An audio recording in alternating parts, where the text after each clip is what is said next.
digital fundraising in international locations. Hi, I'm Bill Stanczykiewicz. This is the first day from the Fundraising School, and I'm privileged to welcome back my colleague, Shivant Shrestha. Shivant is part of the research team at the Indiana University Lilly Family School of Philanthropy, in which resides the Fundraising School. Shivant, thanks so much for being back with us here on the Fundraising Schools podcast.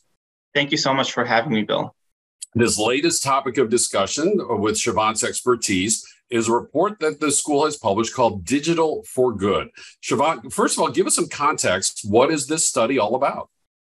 Sure. So the project called Digital for Good, a global study on emerging ways of giving.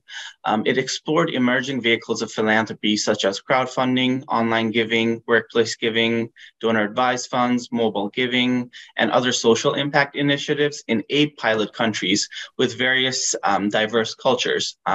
So it was Brazil, China, India, Kenya, Singapore, South Africa, South Korea, and the United Kingdom. And we specifically chose these countries because we found that there was an emerging philanthropic market and environment in these countries. Yeah, and why the reason for the study? So it's great that these 8 were chosen intentionally. There's some characteristics about them that are similar, but then there are distinctions amongst them in terms of cultural and forms of government and things of that nature. But again, what was the context of the study overall that let your curiosity and that of our research team delve deeply into this topic? Sure. Well, as you know, our research team does have a very wide and specific global focus on how the philanthropic environment is developing worldwide. But during the COVID years, we wanted to delve deeper into a few countries to see how COVID might be affecting giving in these countries as well. Since we did see in the United States that COVID shifted giving a little bit, we moved more online to more digital methods of fundraising and giving. And we wanted to see if this trend also was replicated in other countries. Yeah, what a great question. Obviously, digital behavior overall escalating caused by COVID. Whether it be our retail shopping, how we communicate with one another. And we certainly saw that in the United States happen in an increased manner through digital charitable giving. And we also know just, digital behavior overall internationally. We see that in terms of social movements and other philanthropic behaviors as people are communicating with each other on these digital channels. So the question is, what is that now meaning for charitable giving? And Shivant, as you mentioned, there are these 5 topics. One is contactless giving. What is contactless giving, and what did the study find? Well, contactless giving in this context could mean anything from mobile giving, online giving, any form of giving that was contactless. And in these countries, we specifically found that there was an accelerated use of contactless giving, specifically during the COVID years. But even before COVID, we had seen some rise in contactless giving in all of these countries. And so we're seeing an increase in these 8 nations. And then where does crypto fit in? And of course, during the time of the study, crypto was really enjoying quite a high point, quite a wave that maybe has diminished a little bit, not just in terms of economic value, but people having more questions and wondering if this can be trusted. But at least in the time frame of this study, what did you all discover related to cryptocurrency? Sure. So cryptocurrency giving is still emerging in these countries, specifically more so in South Africa and South Korea, while it was still in its infancy in some countries like the United Kingdom. However, in China, in India, and Singapore, cryptocurrency donations were limited by strict rules governing cryptocurrencies from the government, whereas we will require more data in countries such as Brazil and Kenya to further expand on our knowledge on cryptocurrency giving. And again, that's certainly consistent with what we're seeing in the United States. At first, there was very little regulation. We're starting to see more regulation from our national government as people try to figure out cryptocurrency, the best way not just for commerce, but also for charitable donations as well. Now, we know in the United States, donor advised funds just continue to reach new heights from one year to the next, the data that become available. What did you and your colleagues learn internationally? So donor advised funds were actually one of the most rapidly expanding charitable vehicles in Singapore. For instance, DAFs at the Community Foundation of Singapore rose from 143 in 2020 to 162 in 2021. DAFs were also more commonly used in countries such as Brazil, India, and Kenya, but they were not exactly a common giving vehicle, but they are on the rise. On the other hand, China, South Africa, and South Korea and the United Kingdom noticed a steady rise in donor advised funds as well. So we do see donor advised funds being a more popular form of philanthropic giving in these countries. So you mentioned Singapore as an example. Just a quick math in my head, I think you said it went from like 120 to 160, maybe like a 1/3 increase over time. But it's still a small number. So how, can you put that into context for us? So, the increase in the N in the sample increased by quite a large percentage. Is this becoming more current? Is it just more novel yet growing? How would you assess what you see in donor advised funds in these countries that you've studied?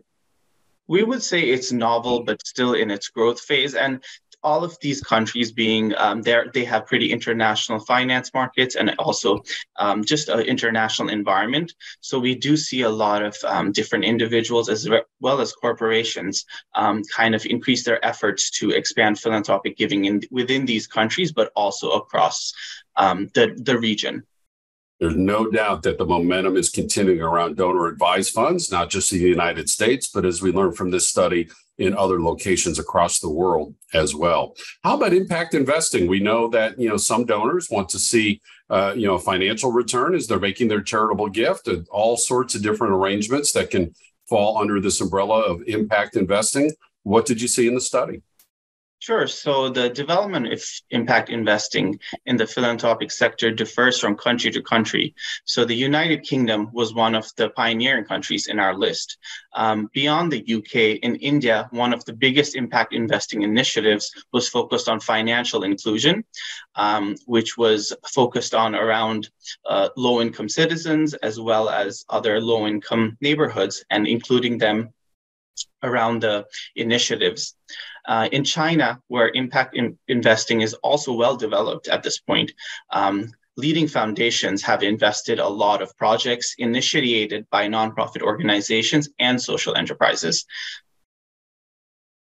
And so it's something that you're seeing happen. And it sounds like, Shivant, it's expressed in different ways based on the country. And just kind of my initial reaction to that is, kind of makes sense, right? Because if I'm an impact investor, that is a very unique way of charitable behavior, let alone each project is unique. Is that correct, that you see a lot of unique distinction across impact investing? Yes, certainly, because each country has its different economic environment as well as different social environment. So I think nonprofit organizations and social entrepreneurs and enterprises are kind of honing in their efforts on how to really apply impact investing in their case. That is so fascinating, so fascinating. Now, this last category is on everybody's mind, workplace giving. Now that, more and more employees work remotely, or maybe in a hybrid, you're asked to come in maybe twice a week or 3 times a week. And it might not even be the same days as my colleagues when they're coming into the office, let alone those who are back to the more traditional work schedule. This has been a big question received by the fundraising school. What in the world is happening with workplace giving now that not everybody is going back into the workplace to work, or that their workplace is now their home? So when I say what in the world is happening, according to this report, Shivant, what in the world is happening? Because you looked at this in 8 different countries. So we found that in those 8 countries, some of them obviously did not have a strong culture of workplace giving. But in Kenya and South Africa, there was a strong culture of workplace giving and also an enormous potential to encourage a culture of giving, support community needs, and enhance employee fulfillment. And in Kenya and South Africa specifically, we see that workplace giving was focused around community-based employee giving campaigns, as well as payroll giving and employee matching gifts. So there was a real strong connection between workplace giving, employee giving, and how the workers and employees wanted to support community needs.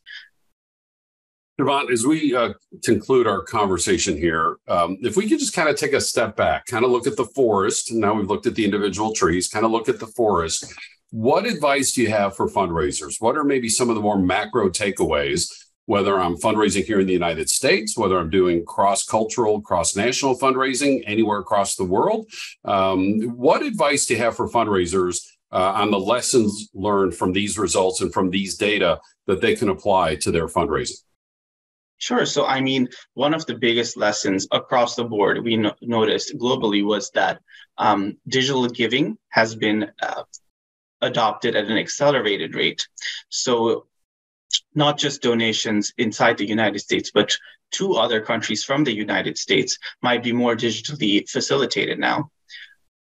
And similarly, the development and also the existence of these various giving vehicles in these countries also signifies to us that they are catching up and also building a huge and wide philanthropic vehicles in their country and the environment as well.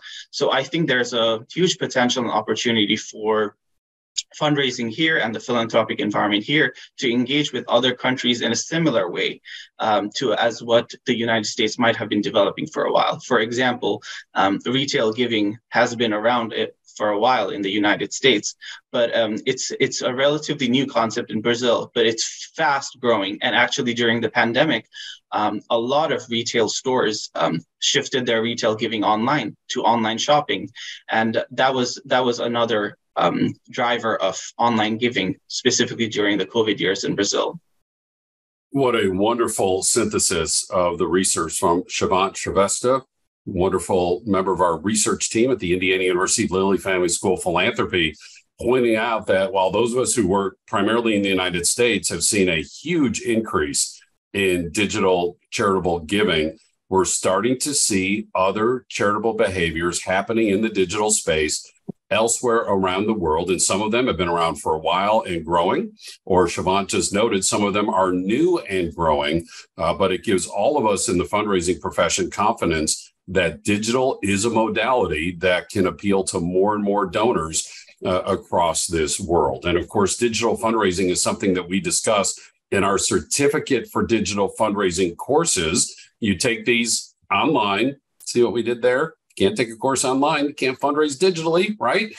So you take those courses, you earn the certificate in digital fundraising. That's one of 4 certificates that we have with 22 public courses in person or online. And we're online, we're recorded or live, both asynchronous and synchronous, so to speak. And of course, then we can take bits and parts of our courses and tailor make them just for you in our custom training programs, or we can bring one of those courses just to your nonprofit or your association in the United States and anywhere across the world. Some of our favorite teaching opportunities is when we're teaching fundraisers located across the planet. We get to do that at the same time via Zoom. We have our quarterly webinars and these free podcasts, and of course, a wonderful gathering of all of our knowledge in our textbook, Achieving Excellence in Fundraising, the 5th edition. Now, for this research report, Digital for Good, the website is philanthropy.iupui.edu. And you'll see a toolbar across the top of the page, and look for the research